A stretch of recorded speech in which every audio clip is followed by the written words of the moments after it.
This Tuesday, November 21st, NBA Betting Picks edition of the NBA Gambling Podcast on the Sports Gambling Podcast Network. It's brought to you by Bet365. Bet365 is offering new users a $1,000 risk-free bet. Sign up today at sportsgamblingpodcast.com/bet365. And we're also brought to you by Hall of Fame Bets, the sports betting analytics platform for parlays, player props, and game lines. Download the Hall of Fame Bets app or visit HOFBets.com and use promo code SGPN to get 50% off your first month and start making smarter bets today. Welcome, everyone, to the NBA Gambling Podcast, part of the Sports Gambling Podcast Network. It is Tuesday, November the 21st, currently 11:04 on the East Coast. Here to get into some more group stage play for the in-season tournament in the association. And joining me here to help me break it all down, you guys know him as the voice of the Tennis Gambling Podcast, the WNBA Gambling Podcast, MLB, NFL, and of course here on the NBA Gambling Podcast. It's Scott, Studio Reichel. Scott, what's going on, my man? And nothing much. Had a pretty good weekend and Monday in basketball, so hopefully it ends up carrying over into Tuesday. Had the Bucks, wasn't easy. They scored 140, but they eventually got it done, so that worked out well for me. How'd your Monday go? Wasn't too bad. I know I Thompson, locked though. up the He made you some money yesterday. Give me a second because my headphones are not working here. Might have to unplug them because I could talk through my mic, but I could hear you through my and my computer. Yeah, I had EE money line yesterday as my lock, and then I took De'Aaron Fox over 36.5 points yesterday as my dog. But in hindsight, they now looking at it, what happened? They got blown out, the Kings. Yeah, they got blown out, and I think that I should have recognized that they were on a back-to-back coming off of a huge high-paced game against the Dallas Mavericks. It was just a bad spot for them. But, yeah, so that was a losing pick yesterday as far as my dog went. And then, me and Terrell, handicapped and broke down the Clay trend. Or I tried to convince him about it, and he was on board with how Clay just torches the Rockets. Not up to the standards that he usually does yesterday, but he got the job done. He hit 5 threes. I think Terrell had that at plus 280. That also took away his points over 15.5. And he had 12 in the first quarter. He had 3 threes in the first quarter. So got off to a pretty good start, and then he eventually got it there in the third quarter. But yeah, yesterday it didn't turn out too bad in the association. Anything else stuck out to you in the NBA yesterday? Well, to go back to the Clay things, you also tried to convince me. And I basically just said I was rooting for you, but I didn't have the courage to put my own money on Klay Thompson. And it would ruin the narrative that I kind of painted with my thoughts towards him. But yeah, he always does well against the Rockets. He had 20 points, which for his standards this year is incredible. But compared to how he was in previous years, it's a bad look when you're a future Hall of Famer and now we're having celebratory posts for a 20-point game. That's not a good look, but it is what it is. You got to start somewhere. And Klay was pretty good yesterday. As for the other games on the card, I mentioned the Wizards game. They were competitive for about three quarters, give or take. And then the Bucks ended up kind of going crazy offensively at the end of the game. To put it into perspective here, the Bucks were trailing by 1 with about 9 minutes left in the game. They proceeded to score on 15 of their next 16 possessions. 15 of 16 possessions in the fourth quarter. That's almost impossible So yeah, when we talk about how bad the Wizards are defensively, they are actually that bad. And then on top of Giannis going for 42 because they couldn't guard him, you're looking at Jordan Poole. They're trying to roll the inbound in with like 4.5 to go, and he's pointing at the game clock, yelling that the clock shouldn't be running when the clock should clearly be running. Jordan Poole doesn't know the rules of basketball because he's like not touching the ball, waiting for the ball to travel further so the clock's not going to run. But it's only in the last 2 minutes. The clock's still running, so he just burned another 5 seconds while his team was down double digits. So it was really just hilarious to watch the Wizards again in the fourth quarter. Poole had 30. I think he took 26 shots. So that's not exactly a great game, but for his standards this year, that's not bad. But damn, man, the Wizards are just a meme of a basketball team. I mean, they're a mess. One of the takeaways I really had over the weekend is how many awful basketball teams there actually are in the league. Jokic gets ejected at basically at halftime, and that was a BS ejection, but still. The Pistons still can't beat the Nuggets with no Jamal Murray and with no Jokic for an entire half. Detroit couldn't win that one. They lost to Toronto by like 40 on Sunday. The Spurs lost by 30 at home against the Clippers. That team sucks too. Portland's been awful the entire year. There are a lot of really bad basketball teams in the NBA. And that was the Spurs also coming off a 40-point loss against the Clippers early this season in LA as well. So I think I put an article out yesterday on the website at sportsgamblingpodcast.com for the Bucks team total in the first quarter. I think I got too cute with it. I should have just taken the full game over because a full game team total over for the Bucks, because I think this was on either Saturday or in the past few games actually when they've kind of figured it out offensively. Like they've been a huge second half team, at least scoring wise. So I think, like, obviously in hindsight now, but it is what it is. But yeah, like you mentioned, I mean, defensively, so these teams, especially like we just talked about, the Spurs, the Wizards, the Hornets, all right, they pulled it off yesterday against Boston. That's a separate choke job we didn't even talk about. But yeah, so I mean, there's a lot of bad defensive teams right now. And I think no matter how high these numbers get for their opposing team totals, like Bucks yesterday were at 127.5. Like, I don't think we should be afraid of those big numbers because that's just how bad some of these defenses are in the association right now. So you want to touch on the Hornets and the Celtics game? I think we got to at least briefly talk about it because I feel like the Celtics have lost the same game 8 times in the last year and a half. I mean, this had every single making of a Celtics loss that we saw with Missoula last year. And a big issue that we had with Boston late in games throughout the entire regular season, this team can't close. And whether it involves Missoula not calling timeouts, whether it involves, I don't really want to blame Tatum. I know he missed the free throw at the end, which would have tied the game again, but in reality, you're up like 8 points with 2 minutes to go or 2.5 to go in the fourth quarter. You don't score for the final 2+ minutes against the Hornets in regulation. So I know people are going to roast Tatum. He had 45. Like, I'm not going to blame Tatum, whatever. I know that he missed the free throw. Okay, sure. You shouldn't have been in that point. You didn't score for 2.5 minutes against the Hornets in regulation. Are you serious? Like, I feel like Missoula, once again, is just an abysmal coach, and I haven't seen anything change. The only thing that changed is that they got better on paper because Marcus Smart's not there. They got Drew Holiday, and of course they got Porzingis, who's still healthy, and their starting 5 is incredible. But this team still is mentally fragile late in games, which was the main issue or the main question mark that we had about this team. And I think we can agree that so far they have not fully addressed those questions. And that's going to be a problem moving forward. Yeah, and I thought having the addition of Drew Holiday, especially in those late game situations, him being a high IQ player for this Celtics team would pay dividends. I guess maybe that's still to be determined because some of the, like you mentioned, the questionable decisions by Missoula down the stretch.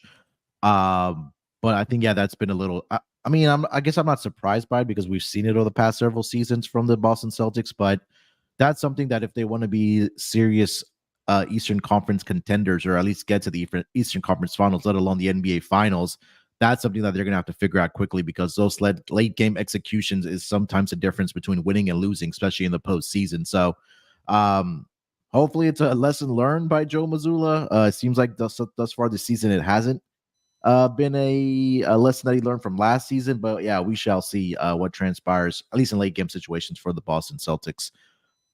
Anything else from last night, Scott? Not really. I think those are the main takeaways that I had. I wanted to just bring up the Celtics because that was such a classic 2022, 2023 Celtics team loss that I wanted to point out there are still some remnants of that. I don't want to say choking history, but you get my point. They're still not the greatest team late in the fourth quarter, and that's a bit of a problem. I don't have anything else. I already roasted Detroit for being terrible. I talked about Portland. I talked about, some of the really bad teams. Shout out to Charlotte, though, for coming back there. But don't really have anything else. Minnesota's really good at basketball.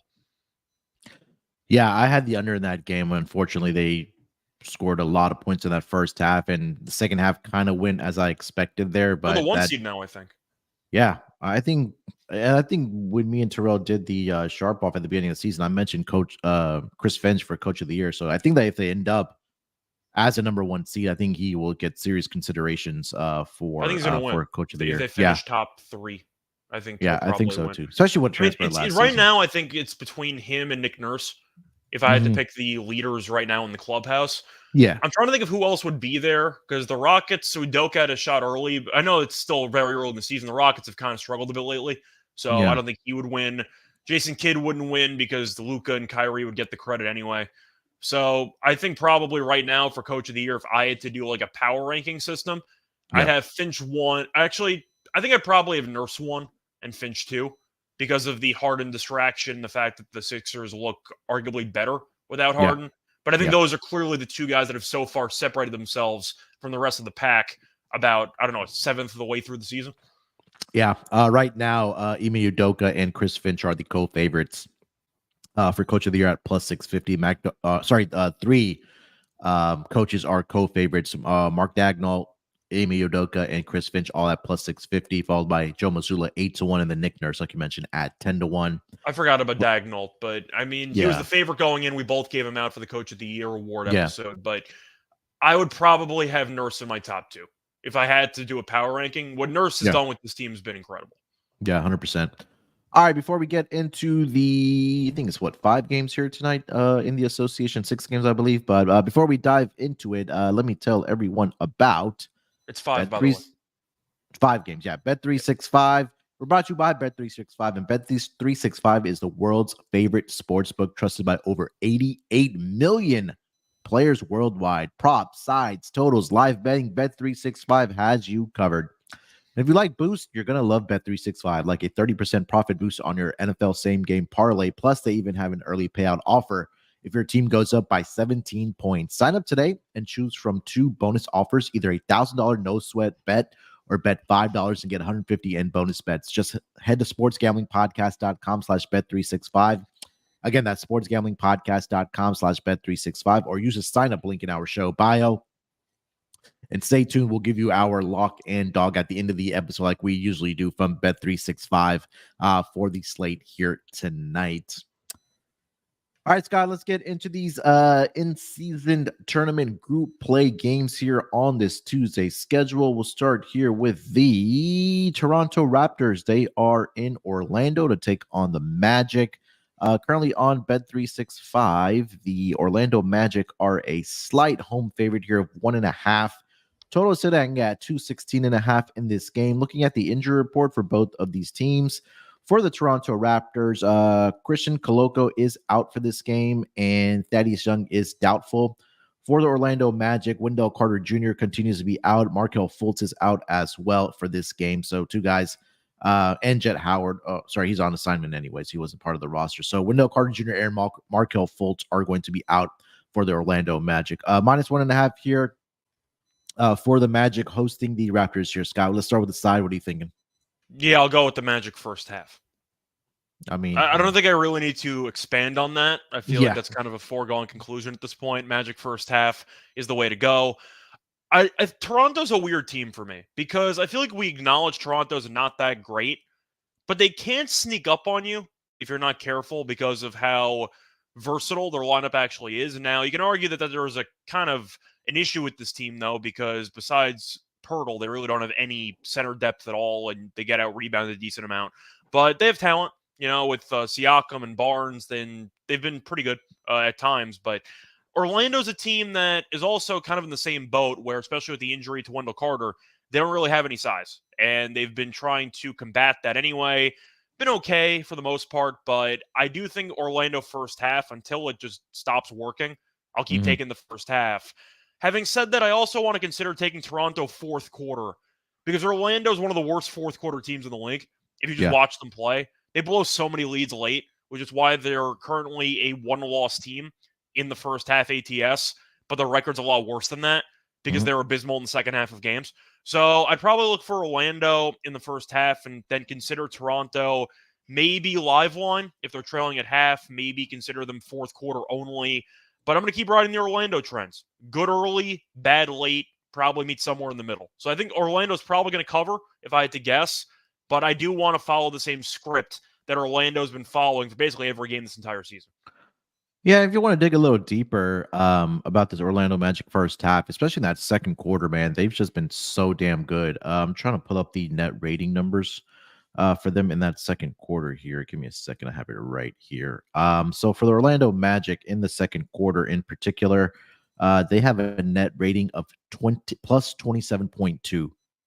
That, to put in perspective here, Scott, the second best team is the Philadelphia 76ers. They have a net rating of 15.8 in that in that second quarter. So, by the way, just to add on to that, if you want to actually go by point margin, the Magic have a point margin in the second quarter of +7.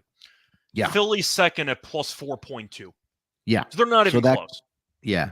And I'm trying to pull up what the Raptors have done. Or actually, I have it as far as net rating. And I'll get the Raptors are the fifth worst second quarter team in the league. Yeah.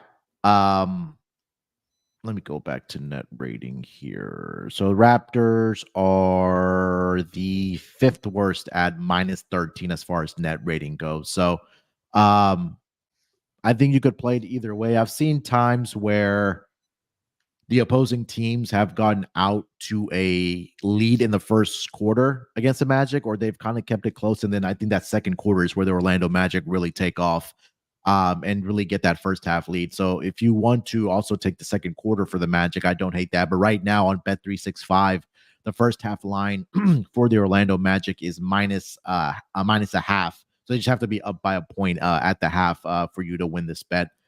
Terrell mentioned it yesterday, at least in the United States, they're 12-0 first half ATS and straight up. So yeah, definitely will be back on the train of the Orlando Magic in the first quarter. By the way, to talk about the fourth quarter for a second, because I brought it up.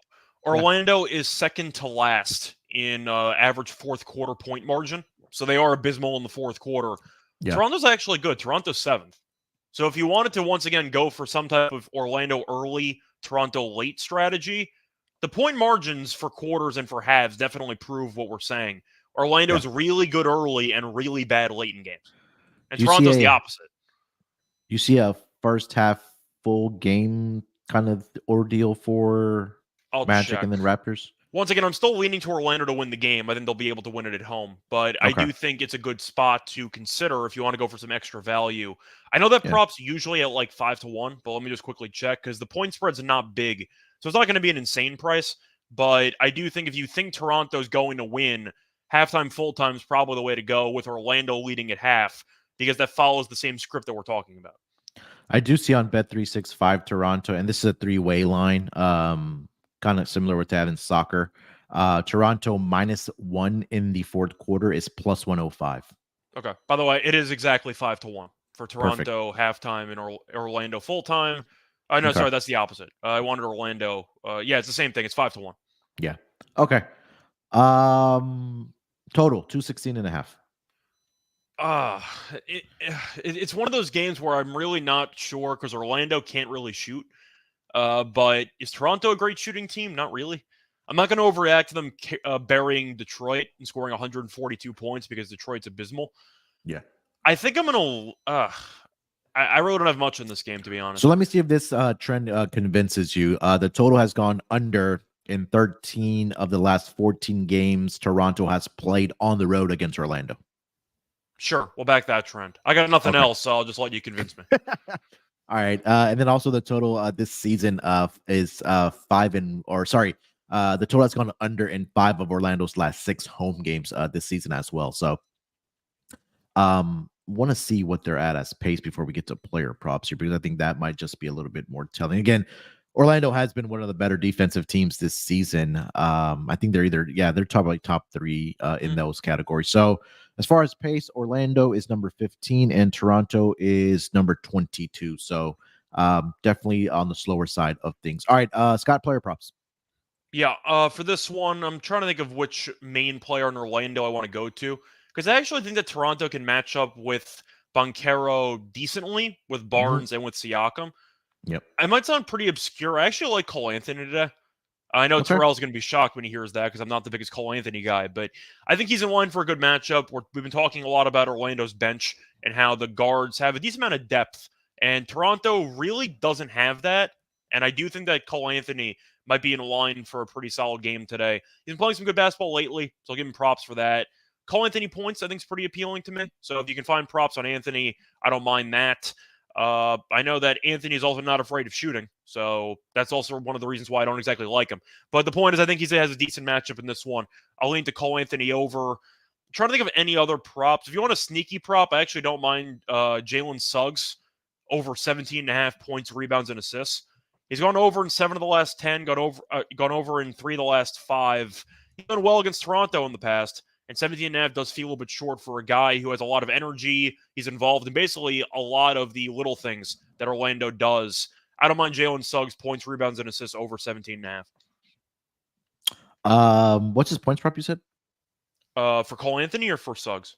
For Suggs. For Suggs, let me just look up points only.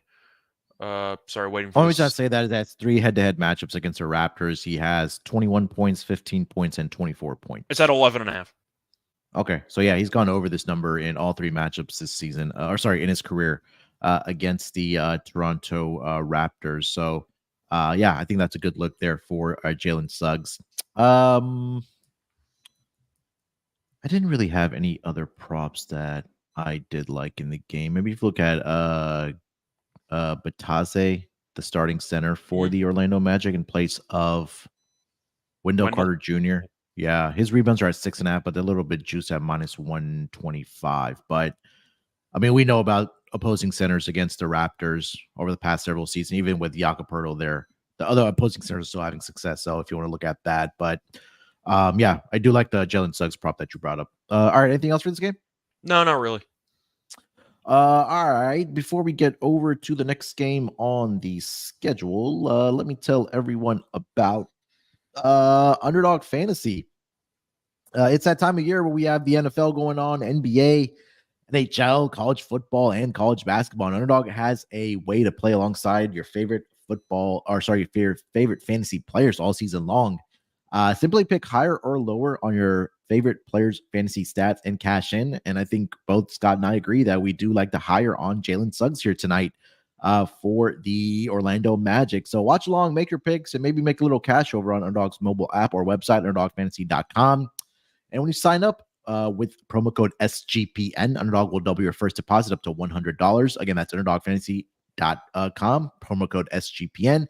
And as we usually do, Scott and I will put together a entry for tonight's games in the association. So stay tuned for that as well. And we're also brought to you by Hall of Fame Bets. Win bigger by betting smarter this NFL season with Hall of Fame Bets, sports betting analytics platform for parlays, player props, and game lines. Research every NFL, NBA, MLB, and soccer bet with Circle Stats and data. Enter a parlay idea into Hall of Fame Bets revolutionary parlay optimizer tool to get hit rates broken down by leg as well as an expected probability for the entire parlay.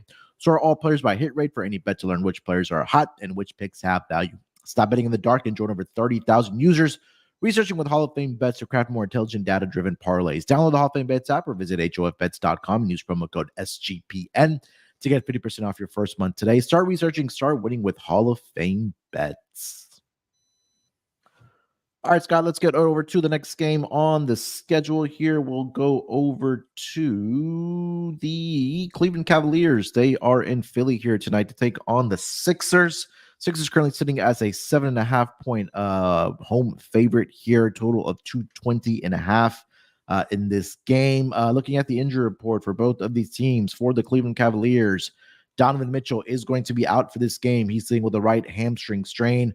Isaac Okoro is out as well, and Karis LeVert is questionable. for the Philadelphia 76ers, only Kelly Oubre is going to be out for the Sixers. Other than that, everybody is a go in this game. Start with the side here. Scott, -7.5 in favor of the Philadelphia 76ers. So Cleveland has played a bit better lately. They've still been underwhelming. I know Donovan Mitchell's been in and out of the lineup. Without him, they've actually been okay. But the real question that I have here is, do I think Cleveland can go on the road and get the job done? They ended up beating Denver at home. Denver, low-key, a pretty bad road team. And they beat Detroit by 8, which is Detroit, and they also beat Portland. So they haven't really played anybody good recently. Had a nice win on the road against Golden State, though. But I believe that was the game Draymond got ejected in that game, or he got a technical in that game? Which game was this? The Cleveland game. That was the game he got ejected in the second half for 2 techs? I believe so, yeah. Okay. Yeah, that was when he got ejected, because I remember Donovan Mitchell kind of put up the deuce assigned to him when he did get ejected. So, point is, Cleveland's been better lately, but they haven't exactly played great teams. Beat Denver, but Denver's been kind of a mess on the road. I think I'm going to lean to Philly in this one. This team's been really good. I praised Nurse at the start of the show for potentially being the coach of the year at this point. But they've been really good, simply put. And I think that Cleveland, with Mitchell having some injury issues, and with, I think, Levert's a game-time decision for Cleveland here. They have too many injuries, in my opinion. And I just think that Jared Allen has been kind of a complete non-factor so far this season, and Mobley are actually just not going to be able to handle Embiid, in my opinion. And I think that looking at Philly with Maxey, and I don't think anybody on Cleveland's backcourt can guard him either, I'm going to take Philly. It might be close for a bit, but taking the Sixers at home has worked out so far this season. I don't exactly see that changing. Once again, I'll acknowledge Cleveland playing better, but it was against pretty weak competition for the most part. Philly's not weak competition. I'll take Philly in the spot. Yeah, I mean, you mentioned it. Philly has been really good at home this season. I'm trying to pull up the exact numbers here. Let's see. Well, they're 6-2 record-wise, but I got to pull up the ATS record. Yeah, 6-2 as well at home. They're averaging about close to 122 points per game at home as well. Have lost back-to-back home games, which was against the Pacers, but that was the second leg, where usually when those two teams play in consecutive days, or 2 games in 3 nights, usually it's a split. And then Celtics were in that revenge factor against the Sixers in that last game. So they're back at home here. I'm with the Sixers here as well. I think it'll be too much for, like you mentioned, Jared Allen and Evan Mobley to try to contain Joel Embiid. But then, other guys have been stepping up as well, as out of Tyrese Maxey. So, I mean, you mentioned Nick Nurse has done a really great job thus far this season with his Philadelphia 76ers team. So I think, especially at home, I think they continue rolling where, even in the Doc Rivers era, they were really good at home. So I think they do a great job of defending home court. So I'm with the Sixers here, -7.5. They should take care of business here. Let's get over to the total in this game right now. It is down tick to 220 right now here. Scott, anything on the total? Not really. Sorry if I'm being a bit passive on totals, but it's kind of tricky in the NBA unless you have one really bad defense being involved. These defenses are fine. I think I'm going to lean to the under. Like, I don't have a great feel for the total in this game, but I think that Cleveland is going to still try to slow the pace down.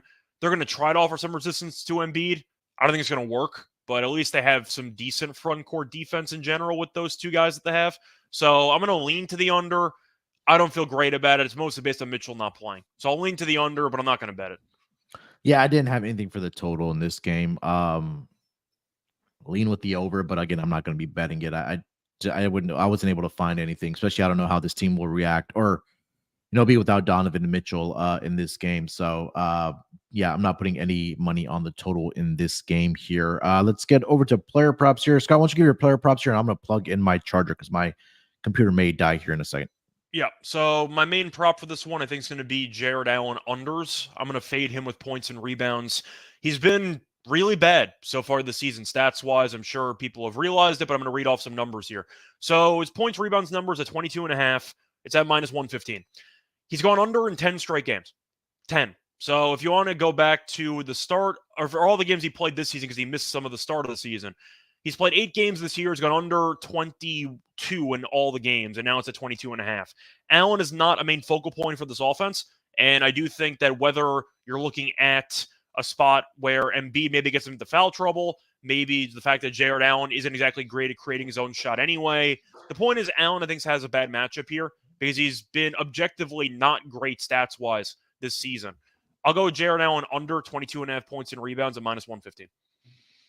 Yeah, I don't hate that. I think that, like you mentioned, that foul trouble may come into a part here, trying to guard Joel Embiid in this game. I was looking at Darius Garland without Donovan Mitchell. He's actually been pretty good. He's averaged about 25.8 points per game. I think it's been 8 games for Darius Garland without Donovan Mitchell since Donovan Mitchell joined the Cleveland Cavaliers. So I think his number was at 21 and a half for the game here tonight. And he's done historically pretty well against this Philadelphia 76ers team as well. So let me see here, quickly try to pull it up. So 12 games, I'm sorry, without Donovan Mitchell. He's averaging 25.8 points, 8.3 assists, and 3 rebounds per game. Last couple games without Donovan in the lineup, 26, 31, 19, 28, and 26. And then there was an earlier matchup. I believe this was last season where Darius Garland had, let's see here, I think it was 19 assists, if I'm not mistaken, against the Sixers. Yeah, this was back in March of 2022. Finished that game with 26 points, 19 assists. But I mean, the last 7 games against the Sixers, 27 points, 26 points, 22, 23, 21, 27. And then his last season was a little bit of a dud where he was only 6 of 17 from the floor and finished up the game with 15 points. But especially with Karis LeVert injured, I think the usage rate for Darius Garland will be at a higher number. And then also, I think if there is a blowout concern, I think he may still be on the floor, but he'll be playing the majority of the minutes for the Cavs here tonight. So if you want to do points and assists combined for Darius Garland, I don't hate that. That number currently is 29.5 minus 105. But if you want to do points alone, that number is at 22.5 now. So the number has been adjusted a little bit, but I do like Darius Garland here tonight. Anything else for this game, Scott? Oh, yeah, one thing. I like Mobley over 1.5 turnovers at minus 140. Okay. Bit juicy, but I still like it. He's had at least 2 turnovers, including the playoffs last year, in 15 of his last 19 games. And he's also had at least 2 turnovers in 7 of his last 9 games with Mitchell out of the lineup. There's a big responsibility for Mobley offensively with a Mitchell not taking 20-plus shots a game. And I still have questions about Mobley's bag, and it seems like he's still pretty turnover prone. Give me the Mobley over 1.5 turnovers. Yeah, I can get behind that for sure. One more I'll throw out there. Joel Embiid rebounds. I thought this number was a little conservative. 10.5. It is minus 125, but there's some games he chooses not to rebound, so that's why it's conservative. Yeah. But I mean, just looking at what he's done against the Cavs over the past 6 to 7 games here, and I had this pulled up this morning when I was handicapping this game. But so in his career, he's averaging 11.6 assists, but last 6 games or last 5 games, 17 rebounds, 6, and then 14, and then 18. So when he wants a rebound, he's definitely getting over this number for sure. He's also been dominant scoring wise as well. So 10.5 over on Joel Embiid rebounds. I do like that for him here tonight as well. All right, let's get over to the next game of the night here, Scott. We got the Indiana Pacers. They are in Atlanta to take on the Hawks. Currently, the number is -4 in favor of the Atlanta Hawks. The bigger story here that's not a typo, right? The that's other not number? A typo. Yeah. Okay. I did not switch the 1 and the 5 on this total here. It is currently sitting at 251.5 between these two teams. This number actually opened at 250 yesterday, but now it's up to 251.5. You see money coming in on the over. I'm sure we'll have a bigger breakdown on the total here, but let's start with the side, or let me get to the injury report before we get to the side here. For the Indiana Pacers, Andrew Nembhard is questionable, and that is pretty much it. For the Atlanta Hawks, everybody's a go. So pretty healthy squads here for both of these teams. Scott, let's start with the side here. -4 in favor of the Hawks. What are you thinking about the side? I think I'm going to lean to the Pacers. I don't feel great about the side, but I think it is pretty telling that this line's pretty short. Atlanta, you expect to have a good home court because they have a good fan base in general. They're not good at home. They're 2-4 this season. They've lost 2 straight home games against decent competition, lost to the Knicks and lost to the Sixers, but still, point is not exactly a great home team. Indiana got curb stomped against Orlando last time out, and they were down by like 30 at the half. I do think that Indiana is going to put a better effort forward. And I do think that Atlanta, we were kind of high on during the offseason. We thought that they would look sharper, but they really have not. I don't think that Atlanta is that good. You can make the argument the same thing about the Pacers. They're not exactly a great team either because defensively they're a joke. But still, I think I'm going to lean to the Pacers. I just think that they have a bit too much firepower for Atlanta to deal with. Atlanta has Trae Young, who still can't really shoot. DeJounte, who's been fine, but I still don't like that partnership together. And is that basically it? Like, I'm looking at Atlanta, and I really haven't been impressed by many of the other guys. Jalen Johnson, I like. I think Bay is a pretty good role player. That's kind of it. Like, Bogdanovich has been hit or miss, but I really have not been a fan of Atlanta so far this season, at least compared to what we thought they would be earlier in the preseason. But I think that Indiana has one of the best point guards in the league. I think that they still have a lot of young talent, a lot of shooting with that team. I'm going to lean to the Pacers plus the points. I like the total more, but I'm going to lean to the Pacers in this one. Yeah, I can't get there with the Hawks, man. Like you mentioned, they're just 1-5 against the spread. And I mean, most of these That's games, at home, right? Oh, yeah. So I'm sorry, at home for the Hawks. And they've been like close games, except for the last two, right? Last one against the Sixers, where I saw them lose at home to Charlotte, like to start the year. Like this team just doesn't. I don't know what it is. Maybe it's just the fact that Trae can't shoot, or the usage is so high with Trae and DeJounte. But the supporting cast I'm looking at, and Jalen I like, and they have some pieces here and there, but for the most part, it just feels like something's off, doesn't it? Yeah. I think. I know I love the Hawks coming into this year. It just seems like they've been better on the road for whatever reason. But long story short, I'm leaning with the Pacers here. I think the bigger conversation here, Scott's going to be about the total at 251.5. And this number opened up at 250, like I mentioned. So I'll put this into context before we break it down here. So last season, these two teams did match up. I believe it was in Atlanta again. And the total in that game was this exact number where it opened up at 250. And that game ended up with a final score of 143-130. And that was in regulation between these two squads. So I think the books are expecting something similar. And the stats do back it up here. But I mean, I'm not afraid of this big number. I think it's just going to fly over something similar to what we saw last season between these two teams, 143-130. What do you think? I'm on the over. Yeah. There's a reason why the total's gone up a point and we've crossed 250, which is kind of uncharted territory. Yep. But I think these teams are awful defensively, especially Indiana. Indiana's a team that's fun, and they're kind of must-watch. Maybe that's what they're going for. They're not going to win a damn thing long-term because they actually hand out 125 points basically every game. So I'm not going to pick them to do anything worth a damn long-term. But in this spot, I think they can beat Atlanta because Atlanta doesn't guard anybody either. So I do think that if you're comparing the current form of Halliburton and Trae Young, I think Halliburton's the better player. That's kind of why I'm leaning to the Pacers right now. But I do think looking at the total for this game, if I told you that each team is going to score 125, you'd probably tell me what, in 3.5 quarters? Like, no, we think each team's going to get to 125. Like, I'm going the over. I think you see this game probably get into first to 135 wins type of territory. You said the game last year landed at about 270. I see something similar here. I'm on the over.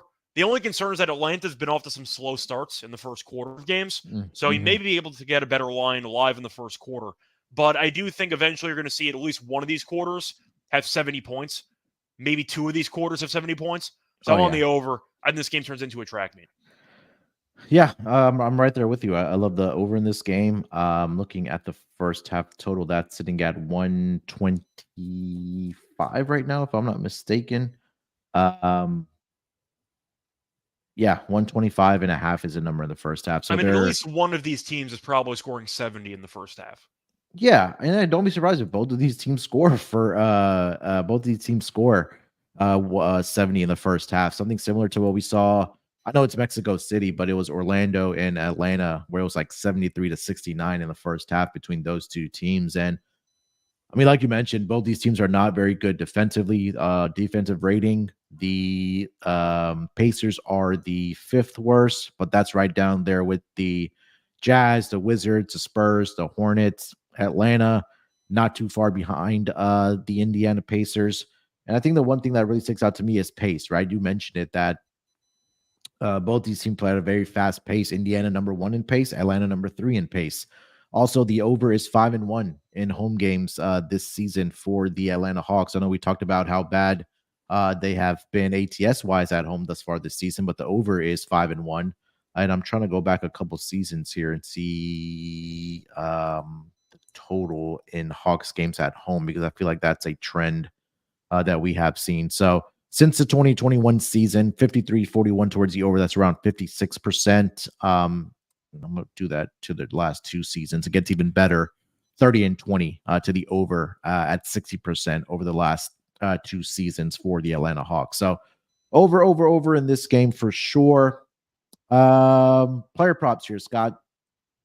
I'm not taking any unders. Yeah, that's true. That much. I'll just stick with the assists. Give me Halliburton assists over. What's the number? 17.5? No, I'm joking. Like I don't know if it matters what the number is for Halliburton. I'll take the over on assists. He's probably going to go for what, like 25 or 30 and 15 in this game, if I had to guess. Well, I mean, I think both Hallie and Trae Young can do that. I think we should probably put together like a 30 plus for Hallie and Trae Young, and then 13 plus assists. See what that comes out to. That works. I feel like, once again, I'd probably look more for Halliburton assists, because Halliburton can have some big offensive games scoring, but he's still a pass-first guy from what I've seen. So I think Halliburton might walk into 15 assists. Trae probably gets to like 12 assists, if that, maybe more. So I think a floor for Trae is basically 12. So I don't mind parlaying the assists for both point guards.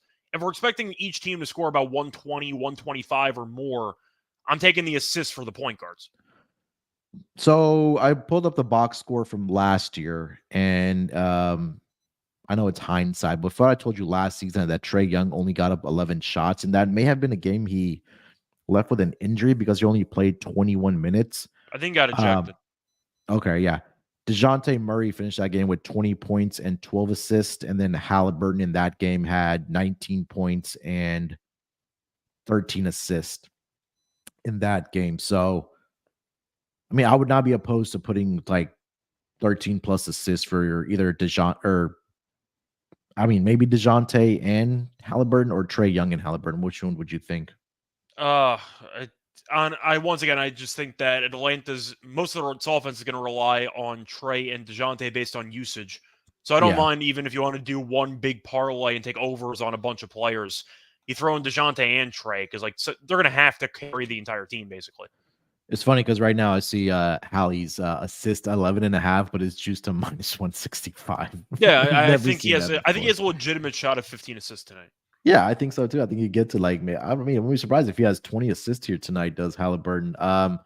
Looking over on Bet365, like the milestones, 13 assists is at minus 115 for Halliburton, but for DeJounte 10 assists is at 9-1. And then Trae Young at 13 plus assists is at plus 175. Oh, sorry, yeah, plus 175. Capella had 17 rebounds in that game yesterday as well. So I think it's because it goes into like, if we're expecting a lot of pace, a lot of shots being put up, the rebounding opportunities are going to be there as well. So wouldn't be a Clint Capella rebounding prop here, but let me see how he's done against the Pacers. But anything else for us for player props? Yeah, I think I'm tempted by Mathurin over. I like high energy young guys in a very high scoring game. So I think Mathurin's in line for maybe a 20 piece. Healed threes. Once again, it's a bunch of overs. There's no chance of taking an under with a total of 251.5. Pick whichever guy you want. Just have some fun with it. That's my advice for you in this game. Yeah, if you're over better and you want to put an over same game parlay, like this is the ultimate game this season where you can do that. All right, anything else? No, that's pretty much it. All right, Lewis asking trade double. Yeah, I mean, I would be surprised if he doesn't have. What's the juice on that though? Like, yeah, it's got to be a minus 170. I was gonna say like minus 175 would be my guess, but let me take a look here. Double market. So Capella plus 125. Trae Young is minus 230. 230, okay. Yeah. And then Halliburton is minus 370 for double. Again, so these are good same game parlay pieces. Again, if you want to go up to milestones as well, you should be able to do that.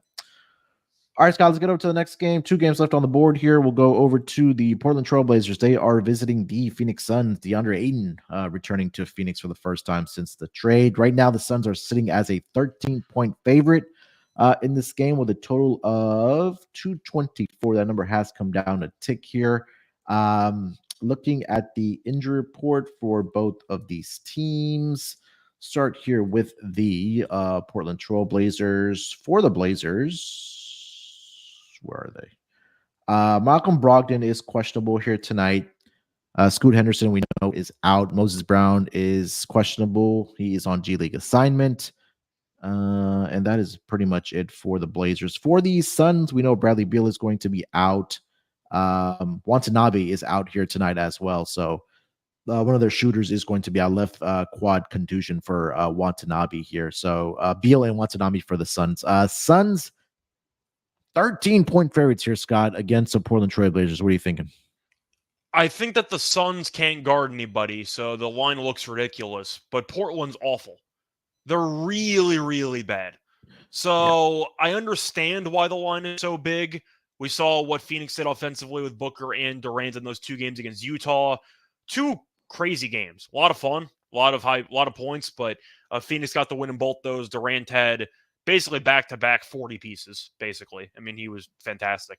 But I think for the sake of this game, I'm only tempted by Portland if Brogdon plays, because this backcourt's awful if he doesn't. Now, Mays has had some decent assist games, but you look at the results for Portland recently, ever since Brogdon got hurt, it's been a disaster. There's really no way around it. Portland in the last couple of games played OKC at home, lost by 43.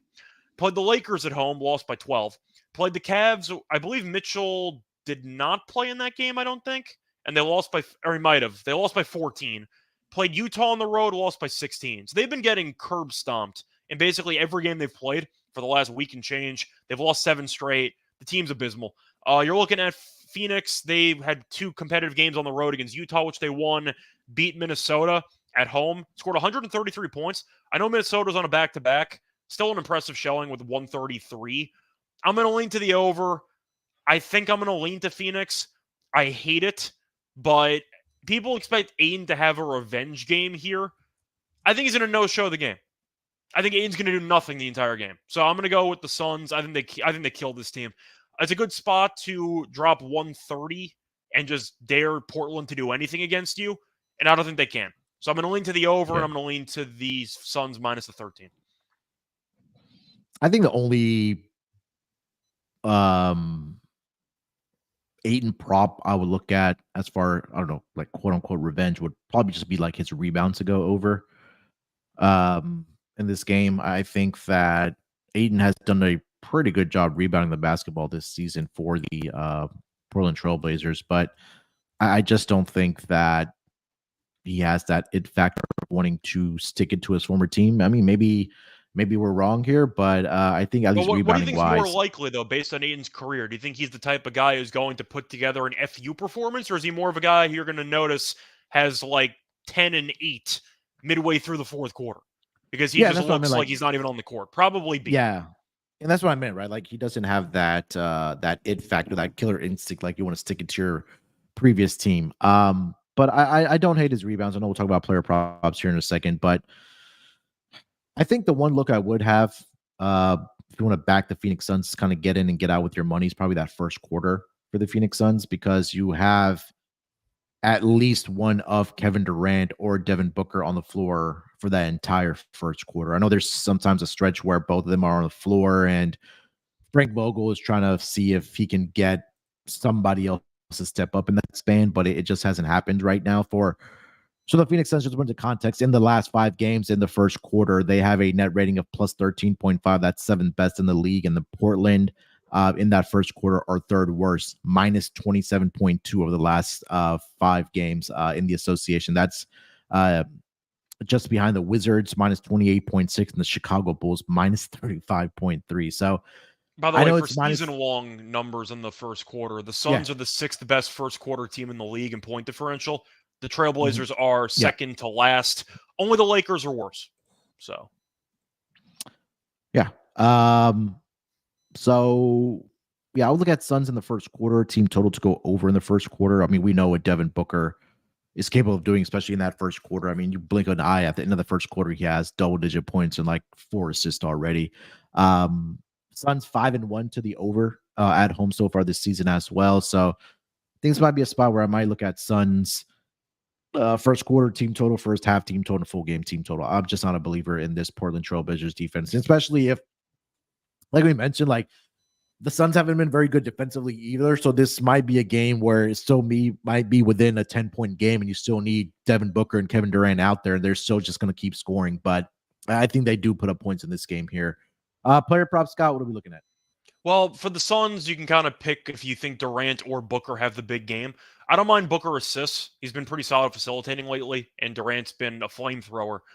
Eric Gordon threes has been solid recently. I wouldn't mind going back there, especially with Watanabe being out. I know that they're different positions, but the point is Gordon does stretch the floor, and he's been a solid three-point shooter this season. So I think he might get more usage and more volume from the three-point line. For Portland, I think I like Sharp in this game. I'm not saying Portland's going to be competitive in this game, but this is the type of game where Sharp's going to show up trying to prove something. They'll be down 40 in the process, but he's going to try to get his. So I don't mind Sharp potentially going for 25 in this game, but I think Sharp points is my only look for Portland. Maybe you can look for Brogdon assists, or if you want to go Mays assists, I don't mind it, but I feel better about Brogdon. But I do think that Portland's tricky because they might get killed in this game, but Sharp's going to try to get his. So I'm probably looking at Sharp and nobody else. I want to see how bad their 3-point defense is because Kevin Durant, Devin Booker, and Eric Gordon are all at plus odds at 2.5 on the over for their 3-point makes here tonight. Actually, they're pretty good. Portland's the 4th best as far as defending the 3-point line. They're only giving up 11.2 per game. Percentage-wise, they are right above league average at 35 point. But let me break this down to the road before we get to the last game here. All right, let's see. So Portland opponent 3-pointers. Yeah, 2nd best. All right, so I guess there's a reason why it's at plus odds. All right, anything else for this game, Scott? Not really, but I am only to Phoenix and only to the over. All right.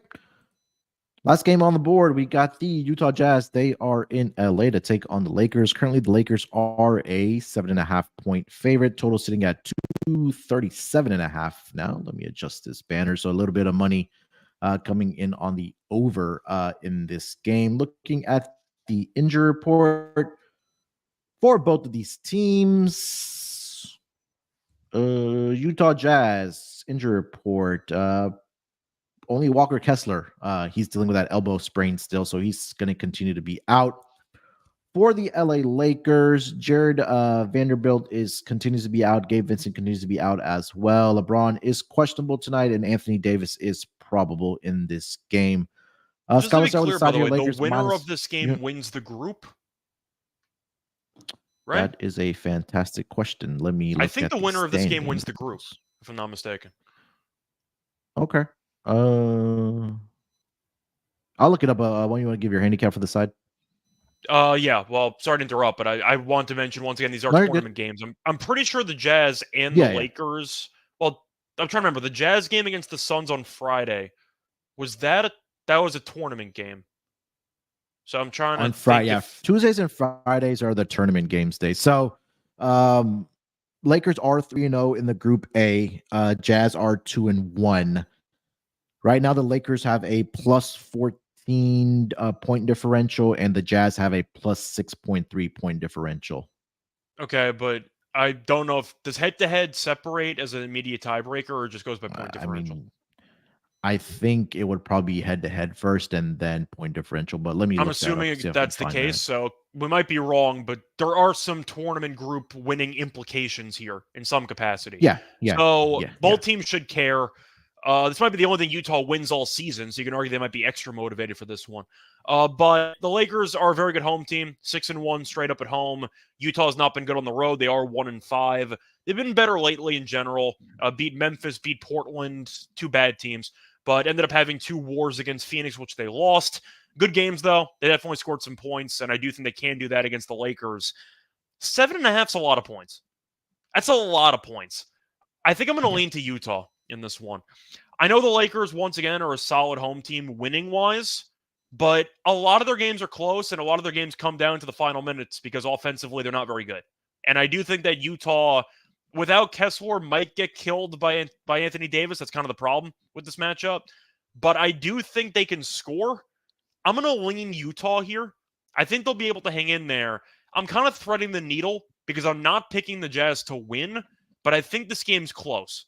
With the implications at play, I do think both teams show up for this game, and I think the Lakers win by like 5. So I see this being a close game, but I'm going to lean Utah. I think I'm going to... Utah is so difficult to take an under with because they don't guard anybody. I'm going to lean under on the total because I do think with the entire group being at stake here, maybe you get, I don't want to say a playoff atmosphere, but a more physical atmosphere, some potential extra motivation to actually try to guard somebody. I'm going to lean to the under, and I'm going to lean to the Jazz. Give me a close game that the Lakers eke out. So I looked this up, and this on NBA.com, and there's an article that has what's at stake this week for the in-season tournament. So it says here that the Lakers have the biggest point differential advantage at plus 42. So even if the Jazz, which have a plus 19 point differential, even if they beat the Lakers here tonight to pull even at 3-1, they need to win by at least 23 points. Oh, so the head-to-head means nothing. Okay. Yeah, so to catch up in the first tiebreaker, which is point differential first. Okay. So in other words, the game doesn't matter. Yeah, pretty much. Okay. Unless the Jazz somebody gets hurt for the Lakers and they blow them out by 23, but I don't think we anticipate that happening. So you know what? The Jazz show up for pride. Now I got to throw out my entire handicap that I just spent a minute crafting in my head. So yeah, I'll lean to Utah, I guess. Anyway, 7.5 is just too many for the Lakers. The Jazz are not a good team, but I think they're better than the record. They're 4-9. I think they're better than that. Like there are some really bad teams we mentioned before. They're not that bad, and the Lakers still can't really score. They always find themselves trailing after a quarter. So they always find themselves behind, and then it's tricky to actually make up and win by margin. I'll lean to Utah. The Lakers having some guys that are questionable, though. Since the game doesn't really matter, is there a chance that AD or LeBron might not play? Probably not, but you have to consider it now, right? So let me look at the Lakers' schedule. They have to basically not lose by 30. So there is some incentive to actually maybe not play Anthony Davis or LeBron.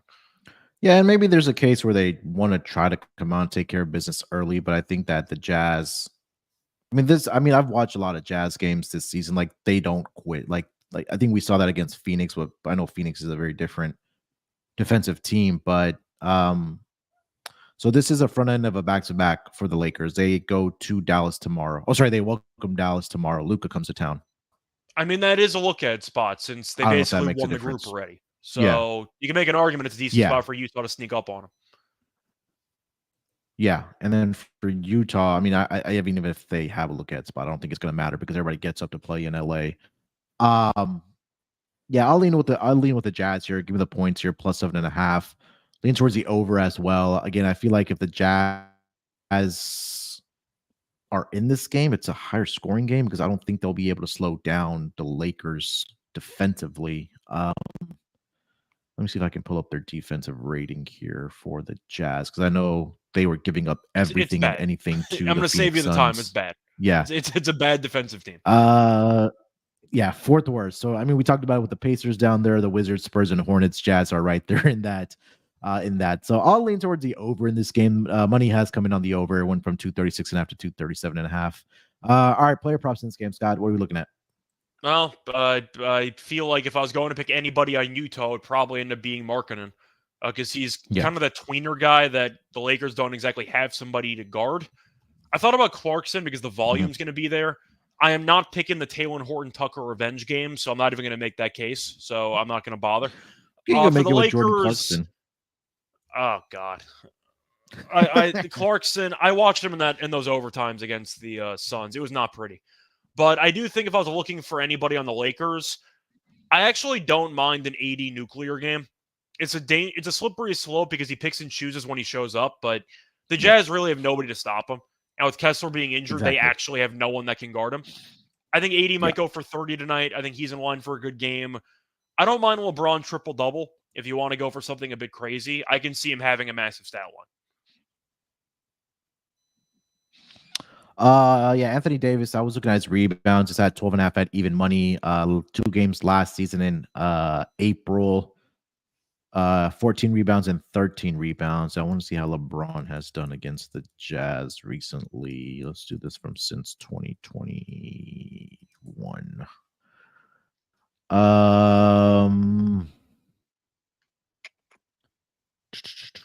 So LeBron, 27 points, 6.7 rebounds, 6.2 assists. Last game.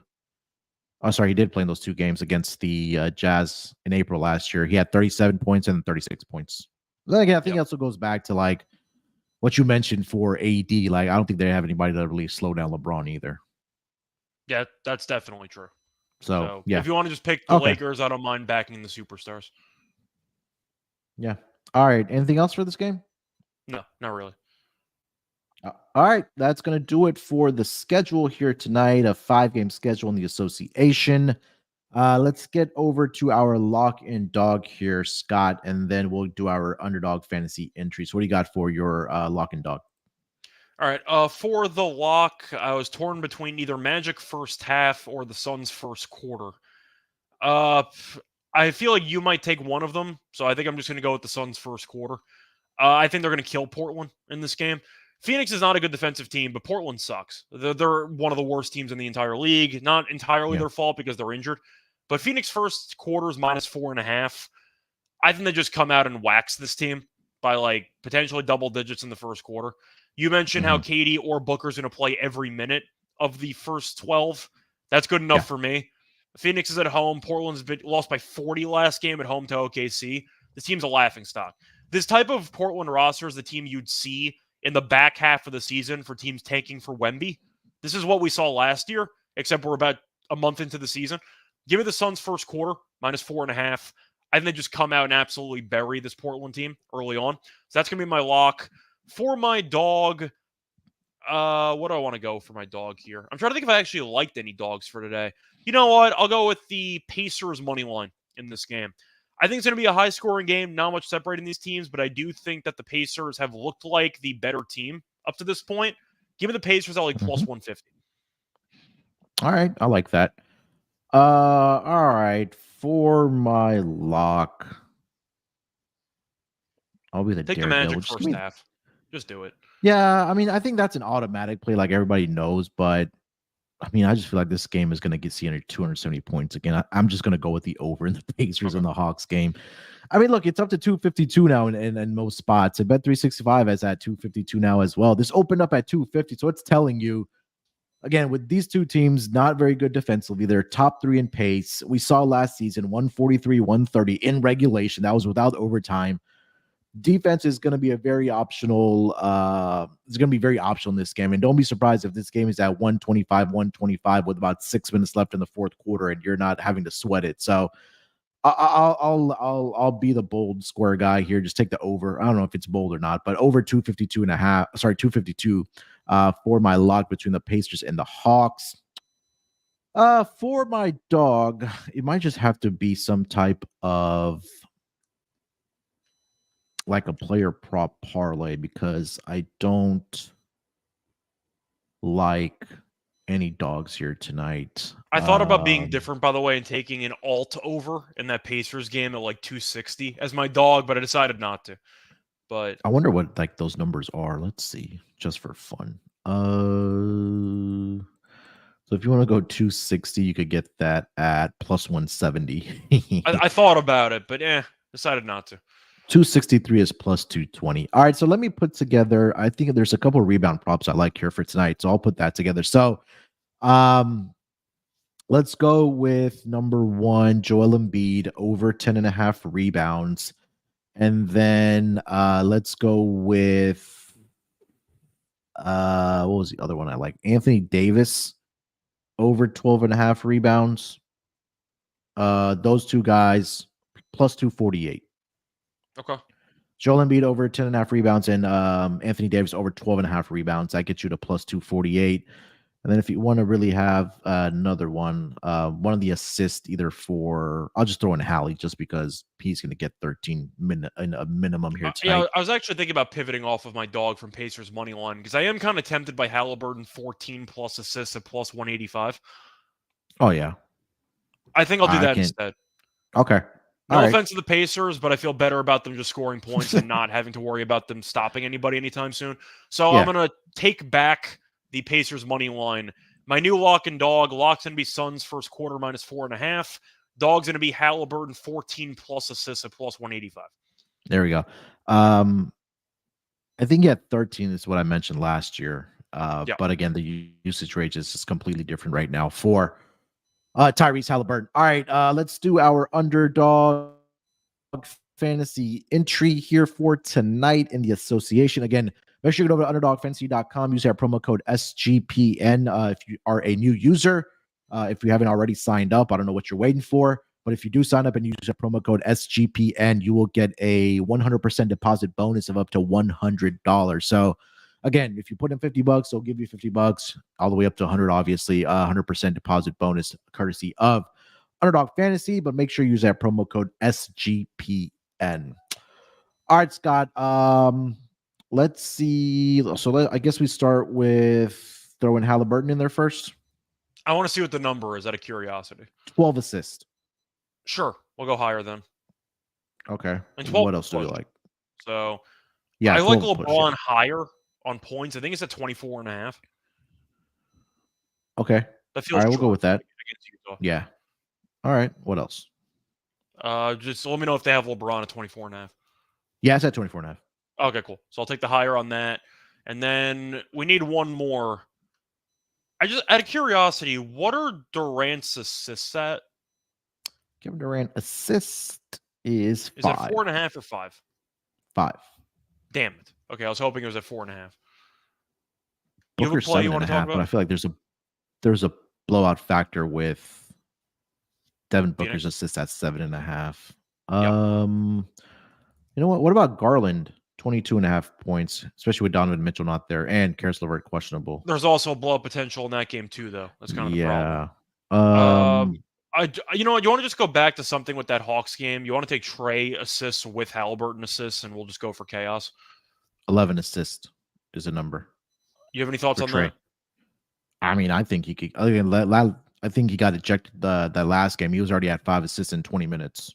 Yeah. So all right. I don't mind the higher for both point guards assists in a game in the 250s, and then LeBron points. Yeah. All right. So that $100 entry on Underdog Fantasy will get you a nice $600 return. So Trae Young, higher 11 assists. LeBron James, higher 24.5 points. And then Tyrese Halliburton, higher 12 assists here tonight for our Underdog entry. Again, make sure to go to UnderdogFantasy.com if you don't have an account already. Go and create one and make sure you use that promo code SGPN before you make a deposit, and you'll get that 100% deposit bonus of up to $100. All right, that is going to do it for this edition of the NBA Gambling Podcast. Scott, anything else you want to mention before we get out of here? Not really. Terrell and I have the NFL show, a reminder, Thanksgiving episode. So we have more than one game for the Tuesday episode. But we are going to do that later. We're going to be back with the NBA show tomorrow. Terrell and I. So there's going to be that as well. I believe you have a prop show coming up. We're doing a double header for Propcast tomorrow for NBA. Actually, no, we might be doing NFL. I thought you were doing one today. Yeah, we're doing NFL today, and then we'll do NBA tomorrow for Propcast. So yeah, a lot of stuff happening this week with obviously Thanksgiving week. So trying to get these pods out early to you guys so you can take advantage of listening and also hopefully make some more money in your pockets. All right, that's going to do it. Make sure to smash that like button for us before you guys get out of here if you're watching on the YouTube stream. And if you haven't already, leave us a rating and review for the NBA Gambling Podcast, whether it's on Spotify, whether it's on Apple, wherever you do get your podcast. Really helps us grow the show. And like Scott mentioned, Terrell and Scott will be back tomorrow for the NBA Gambling Podcast. Same time, same place for the Wednesday schedule. All right, till then, good luck with your bet. Let's break these books off and let it ride.